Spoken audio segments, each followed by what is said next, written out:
Hey guys, Flegg here, founder of Ethical Property Partners, the place where we help you to make annual returns on your properties on a monthly basis. So I'm here on holiday at the moment, just taking a little bit of time out from the hustle and bustle to spend some time by the ocean, a bit of sun. You might be able to see the panda eyes at the moment, been sailing, etc. Loving it, having planned to not actually do any work this week. So I've got no appointments planned. I always record a few YouTube videos. I sometimes do a podcast interview or a podcast monologue. If you don't regularly listen to the podcast, go check out an episode or two. I really enjoy making those because they're about 45 minutes and they go into a lot more depth than I can go into in a short YouTube video. But this particular break, I had not planned to do any work, except that a deal cropped up. So a deal that was expecting to go through quite happily. It was a TDIC transaction, so a turning discounts into cash flow, where we'd sourced a below market value deal. Amazing numbers on it. Got about £1.1 million discount on this portfolio, and we already had a buyer lined up, so we're going to make a nice big chunk of money. We weren't going to make the 1.1, but we're going to make about 500-600k. And the buyer, it looks like, has pulled out, and even if they stepped back into the deal, we don't think there's enough time to complete without inconveniencing the vendor. So literally I landed, and about 48 hours later this all erupted. So I spoke to my JV partner and I said, look, I think we need to step in and buy this, and we were in agreement that we would step in and buy this portfolio. So this is what I want to ask you. I have absolutely loved the work that I've done on that transaction. Now, I didn't have to do that work. We could have gone back to the vendor and said, look, we can't now buy the portfolio, we're so sorry. We would have walked away from £1.1 million worth of discount. We would have walked away from the potential flip because we think that the buyer is going to come back. They've had quite a legitimate delay to the purchase, so they haven't just messed us around. They're an institutional buyer and they've been quite upfront with us the whole time. But when you're dealing with a massive oil tanker of an organization like that, they can't just, pull out all the stock and buy a relatively small portfolio for them in the time frame that we need them to. So they could easily come back in 3, 4, 5, 6 months time and buy the whole lot off us. So I had a choice to make. I could have said, I'm on holiday, I'm not going to get involved, I'm going to lie around the pool, I'm going to carry on doing my sport and my sailing, etc. Or, which is what I chose to do, I got involved. So I said to my JV partner, I'm not in communication with anyone else whilst I'm on holiday here. Her and one other business partner, only 2 people can contact me while I'm away, my main business partner and now this one. And I said, look, this has all happened, you can contact much as you want. So we've exchanged WhatsApp messages every day. But here's the thing, I have worked probably hour a day for the last 3-4 days on this transaction.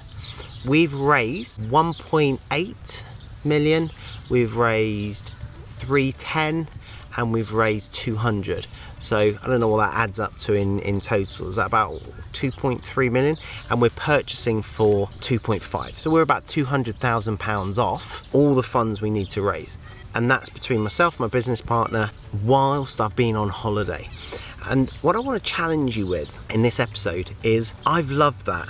And I was talking to my partner I'm here with, and she was saying, incidentally, she's had some work to do as well, unexpectedly. But she was saying, how do you feel about doing work whilst you're on holiday? Now, I take quite a few holidays, and some holidays I prefer not to work at all. And some holidays I'm basically just working a lighter timetable from a nicer location or from a different location.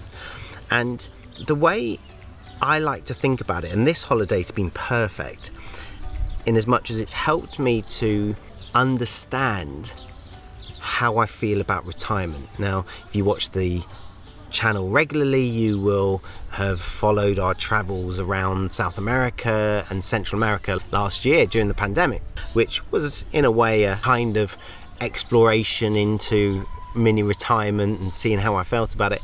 And I honestly think I will still want to be working, keyword want, to be working, and that's a very loose term, until my dying day. I think I'll still want to be working when I'm 85 and, playing with my great grandkids, hopefully. So my question to you in this episode is, what do you want to do when you're retired, or when you're able to retire? Do you want to travel and explore islands and spend time in the sun? Do you want to learn new languages? So I'm speaking Spanish every day here. I love it. In fact, this made my day. Little tangent for you. I was in a restaurant this evening and I was asking the waiter, there was a dish with walnuts and fresh fruit, and the walnuts clearly had a glaze on them, and I was asking him, is that honey or is that sugar, or is it honey and sugar? And he said, oh, it's honey and sugar, and I'm not a big fan of refined sugar. And this made my day. He said, you speak Spanish. Do you live here? And I'm Menorca, so one of the islands, Spanish islands. I said, no, I'm just on holiday. And he said, oh, your Spanish is excellent, which I really appreciated, because I do really make an effort. I spend half my time whilst on holiday on Google Translate, working out how to say what I want to say next. And so, is that what you want to do? Do you want to be learning languages? Do you want to be studying cultures? Do you want to be testing yourself physically, climbing Everest, running the Marathon des Sables? Whatever it is, decide now. That's my challenge to you. Decide now. And if you can't think far enough ahead to retirement, and my challenge to you is, why does retirement have to be a long way ahead? Why can't retirement be next month or next year? Why does it have to be, in decades? Most people think in terms of decades. If you can't think that far ahead, or you struggle to, then here's an easier question for you. If you had all the money you needed to buy whatever you wanted to buy, what would you choose to do? What would you choose to do tomorrow? What would you choose to do next week? What would you choose to do next month? And most people say, I just eat out at a restaurant every night. I would lounge around a pool. I'd have parties. I'd drink champagne. Yeah, of course you would, for the first week. But what would you do after that? What would the pattern of your life be? Because that's what I strive to achieve. I strive to live the life that I would choose to live if money was no object for me. If I had more money than I ever needed for myself, for my family, for their families, for their kids, for their grandkids, for their great grandkids. And I'm not in that position, and I love working. And so what would it be for you? And I've had a few days, I mentioned, where I was kind of in that position, because I could choose to work on this deal or not. I've chosen to work on it, but I'd structured my time away. No one was expecting me to work. So it was really interesting. I was quite tired when I got here, so the first day I lay in, but the next few mornings I was getting up at a really healthy time from my perspective. So I've been waking up without an alarm. I've been eating a really healthy breakfast. I've been working out. Got their own gym here, love working out in the gym. And then I've been doing an hour to 2 hours work, and then having lunch. And for me, that's like a perfect morning. I get to spend time with my family, eating and working out. I get to do my work and have some quality time, put in some headphones, listen to some really nice, relaxing music whilst I do my work, make a few calls, get the wheels spinning and get the leverage so that then everyone else can go do their work and they can get those things progressed. And then in the afternoons, finding stuff to interest me. So this afternoon I went sailing. Tomorrow we've got some nice massages booked. We're going to go exploring the island. We've hired a car for the day after that. It's whatever floats your boat. But for me, if I did that kind of a structure of a day, and yes, in the winter I might do it in a ski resort, and I'd want to do it in different parts of the world for sure. We were looking at properties actually for us to buy here, and I've no real interest in buying. Yes, you can have a nicer property if you own it than you can rent, but you've then got all the hassles of owning a property, and you've got to keep going out to the same property. So I don't have an interest in owning a property here, so I would do it around the world. But that basic structure of a day just suits me perfectly. I go to bed tired. I go to bed feeling like I've lived a day on purpose. And I mean those words deliberately. I've lived on purpose. I've made conscious decisions about what I've done. I've continued to create a legacy for myself. I've been productive. I've invested in relationships that are important to me. I'm reading 2-3 hours a day at the moment. I love it. Absolutely. None of it's fiction. Sometimes I choose to read fiction, but at the moment I'm reading factual books that are going to help me to develop as an individual, going to help me to develop in my relationships, going to help me to develop in my business. And so it really got me to thinking that for me is the perfect retirement. But I could be living that not only when I'm here, I could be living that when I'm at home. And so what is it for you? What is the perfect balance for you? And my challenge to you, my question is, when will you start living it? Because it's very easy to put off and put off and put off, and that day may never come. But I've just finished a book actually by Dr. Greger, Greger, UK doctor I think, but spent a lot of time in the States. He's written 2 books, How Not to Die and How Not to Diet. And in the How Not to Die books, 2 amazing books about health. In the How Not to Die book, he talks about the 10 biggest killers of people in the Western society.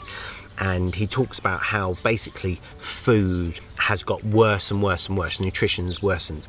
And in the book he says, so if you eat this, you can counteract this risk of dying, and if you do this, you can avoid this risk of dying. And then he gets to the end of the book, literally in the last couple of pages, and he says, however, I had a friend who a whole food, really healthy diet, exercised at least an hour or 2 every single day, was fit and healthy in his 40s, mid-40s, went and took a shower and just keeled over, died. And he said, being a medical doctor, he said, I really wanted to work out why. I wanted to give the family some closure. So he looked into it, and 2 or 3 other people had been rushed to hospital after having a shower in that same place.